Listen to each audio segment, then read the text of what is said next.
नमस्कार, times of Swaraj में आप सबों का स्वागत है और मैं हूं संतोष सिंह। और आज हम टाइम्स ऑफ स्वराज में बात कर रहे हैं उन तमाम शिक्षकों को जो या तो बीपीएससी से कम्पीट करके आए हैं या फिर जो नियोजित हैं।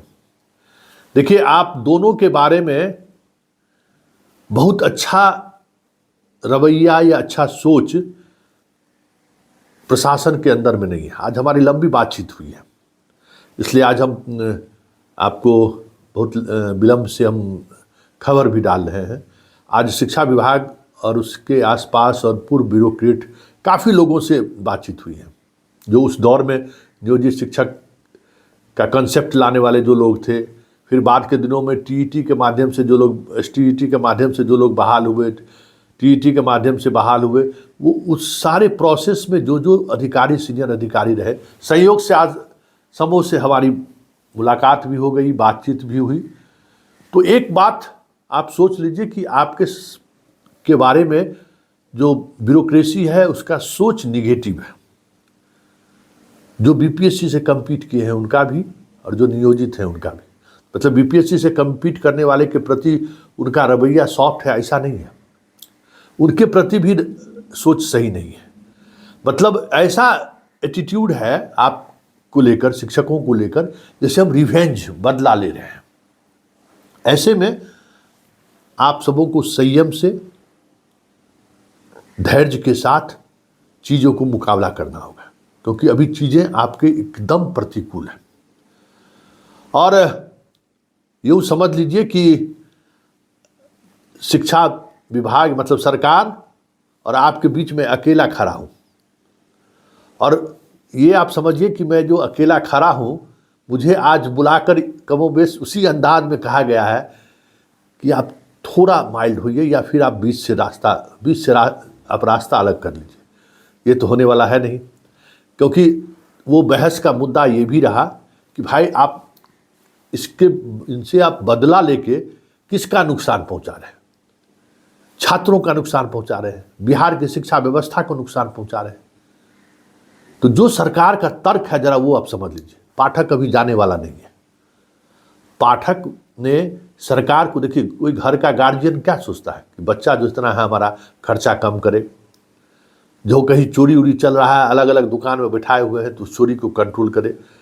तो जो चोरी को कंट्रोल करे, जो आमदनी ला कर दे, वो तो स्वाभाविक तौर पर ना गार्जियन का सबसे प्यारा हो जाता है।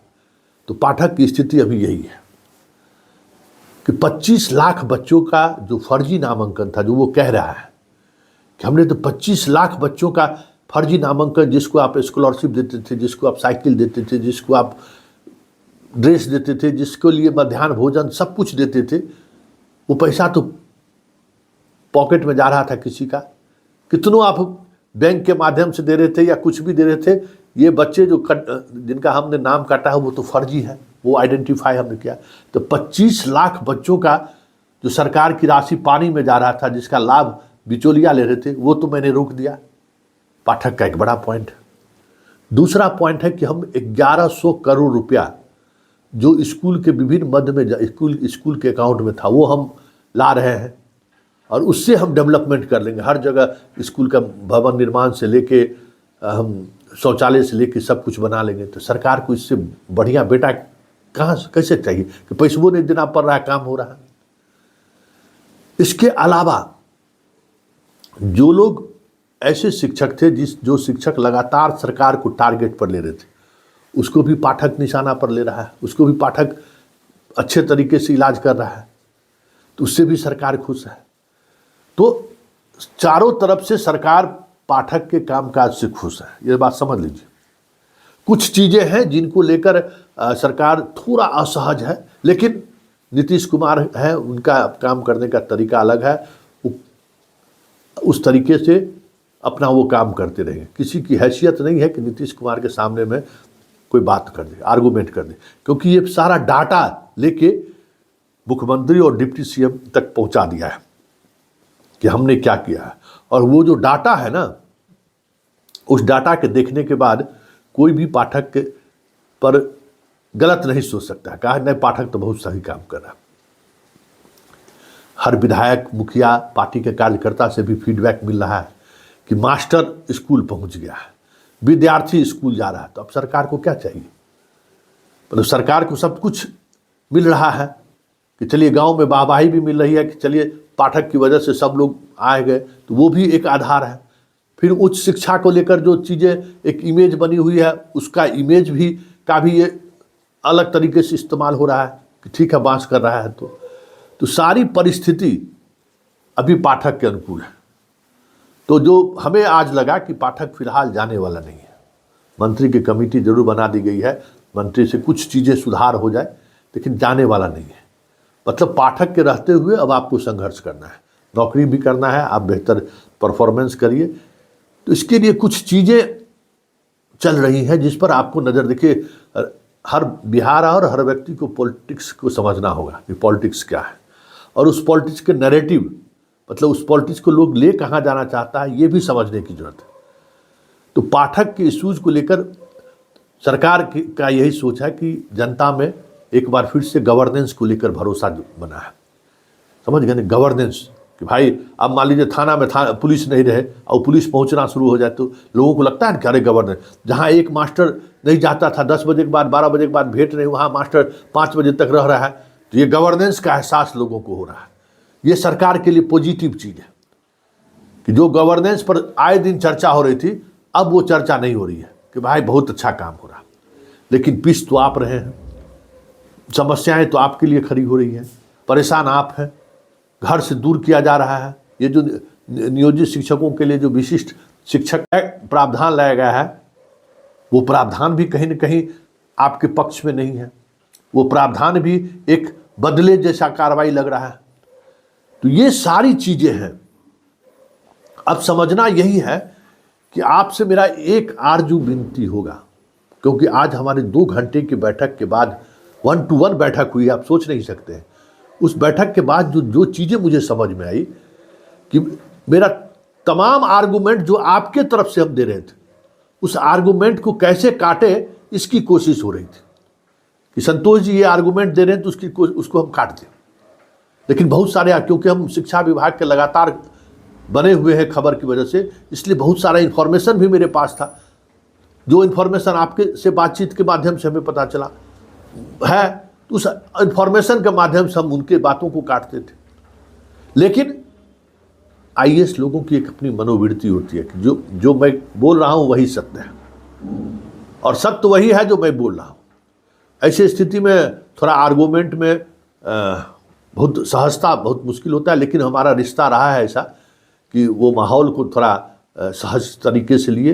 अंततः यही हुआ कि आप दिमाग से काम लीजिए, दिमागी तौर पे अपने आप को, आप भी कोई रिवेंज के चक्कर में मत रहिए, और ये जान लीजिए कि वही जो 30-40 हज़ार जो शिक्षा मित्र सब है ना, जो गांव में बैठा हुआ है, आप तो टीईटी वाले सबको ये प्रॉब्लम तो नहीं है, टीईटी वाले सबको आप लोग तो आज हम वही आर्गूमेंट दिए। ठीक संजोग ऐसा था कि बातचीत के लिए जब हम अंदर जा रहे थे, उसी समय आपके एक शिक्षक नेता का फोन आ गया हमें, हमको बताने लगा कि 2011 में 23 लाख स्टूडेंट बैठा और मुश्किल से 1.5 लाख पास हुआ भैया। तो हम कहे लाओ डाटा लाओ, अभी हम जा रहे हैं, यही तर्क देंगे, यही तर्क तुम्हारा मजबूत तर्क उस तक पहुंच जाएगा। ये सारी बातें हुई हैं कि जो नियोजित शिक्षकों को लेकर आप, और एक चीज़ समझ लीजिए, परीक्षा उरीक्षा जो कुछ भी लेगा, इसका उद्देश्य ये नहीं है कि आप परीक्षा पास करें, इसका उद्देश्य है कि आपको जिला छोड़ा के 4 जिला बाहर पोस्टिंग कर दे, और कुछ नहीं है। तो हमने उनको बताया कि किस तरीके से, देखिए आपका ये जो रेंडमाइजेशन व्यवस्था है ना, उस व्यवस्था में कैसे छेद हुआ है। आपके विभाग का आदमी मिला हुआ है, पैसा ले लेकर पोस्टिंग किया, हालांकि वो नहीं माने, लेकिन जब हम 8-10 उदाहरण दे दिए, 1-2 नहीं 8-10 उदाहरण दे दिए, तो वो चुप हो गए। तो इस तरीके का माहौल है, इसलिए इस माहौल की लड़ाई में थोड़ा धैर्य आप भी रखिए। हाँ, पहली राउंड हमारी बातचीत हुई है, और इस बातचीत को खबर के माध्यम से, अब हमारी बातचीत खबर के माध्यम से होगी, तो थोड़ा आपका भी सहयोग चाहिए। सब्सक्राइबर वाला बात हम बार बार कहते हैं, हालांकि आज घबराया हुआ था सामने वाला आदमी, कहता है कि संतोष जी आपका वीडियो तो 4-4 लाख 5-5 लाख आदमी देख लेता है। हम कहले हाँ, उतना ही आदमी नहीं देखता है, बहुत ऐसा आदमी देखता है जो आपको नहीं देखता है, और जो आपको देखता है बाहर वाला भी देख रहा है कि आप क्या कर रहे हैं, कहाँ हमको फ़ोन आते रहता है। ये सब सारी चीज़ें हैं। इसलिए आपसे एक आग्रह विनती होगा कि आप अपने तमाम मित्रों से सब्सक्राइब कराइए, ज़्यादा से ज़्यादा लोगों को, जो शिक्षक अभ्यर्थी जो परीक्षा दे रहे हैं। क्योंकि देखिए ये लड़ाई निर्णायक मोड़ पे है, आपका सहयोग चाहिए हमको, क्योंकि ये चीज़ें उन तक पहुंचनी चाहिए। क्योंकि आज के बातचीत से बहुत सारी चीज़ें ऐसी लगी है कि उनका नियत ठीक नहीं है। बीपीएससी से प्रथम चरण और द्वितीय चरण के भी जितने शिक्षक कंपीट करके गए हैं, अब उनकी लड़ाई भी लड़ना है कि उनको पढ़ाई वाले जगह पर उनकी पोस्टिंग होनी चाहिए, पढ़ाई वाले जगह पर उनको भेजिए। ऐसे स्कूल में भेज दिए हैं जहाँ कोई व्यवस्था नहीं है। आज हम एक खबर वो भी दिखाएंगे कि किस तरीके से रोड पर स्कूल उनका चल रहा है, और वहाँ जबरन पाठक जी दू को बीपीएससी पास लड़के को भेज दिए हैं वहाँ। तो ये सारी बातें हैं। इसलिए तमाम शिक्षक, एक कोई भी आदमी, देखिए ये लड़ाई को कमज़ोर मत कीजिए कि कौन नियोजित है कौन बीपीएससी वाला है। किसी को कुछ मिलने वाला नहीं है। आप लोग एकदम मजबूती के साथ अपनी बात को कमिटमेंट के साथ सामने रखिए कि जो चीज़ें आपके साथ गलत हो रहा है उसको सामने लाइए, तभी सरकार तक आपकी बात मजबूती से पहुंच सकती है और सरकार फिर अपने फैसले को बदलने पर सोच सकती है। जैसे ही कुछ इधर उधर हुआ तो सरकार के तो ऐसा पूत तो चाहिए कि कमा कर भी ला रहा है और सरकार का जय जयकारा भी करा रहा है। तो ऐसा पूत को कौन भगाएगा? तो बताइए ना आप। उस पूत को तो और पीठ पर हाथ दे देगा, भाई कमासुद पूत है मेरा, सरकार के पास पैसा नहीं, वो पैसों ले आया 1100 करोड़। अब मेरा पैसा जो डूब रहा था वो डूबा हुआ पैसा भी वापस ला दिया। इसलिए ऐसा सपूत को कौन बाहर निकालेगा? तो ये सपूत अभी बने रहेंगे। अब ये देखना है कि सपूत के साथ जिनके दिमाग में रिवेंज है, बदला है, कि नियोजित शिक्षक सब बीपीएससी कंपीट करके गया और चॉइस पोस्टिंग उसको नहीं मिला तो वो ज्वाइन नहीं किया है, ये भी एक रिवेंज है। तो ये इस तरीके से चीज़ें चल रही हैं। चलिए, संघर्ष जारी रखिए।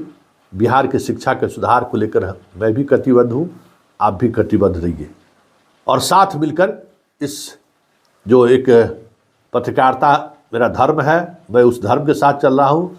शिक्षा और पढ़ाना आपका धर्म है, उस धर्म के साथ आप चलिए और धर्म की जीत होगी, इतना तय है।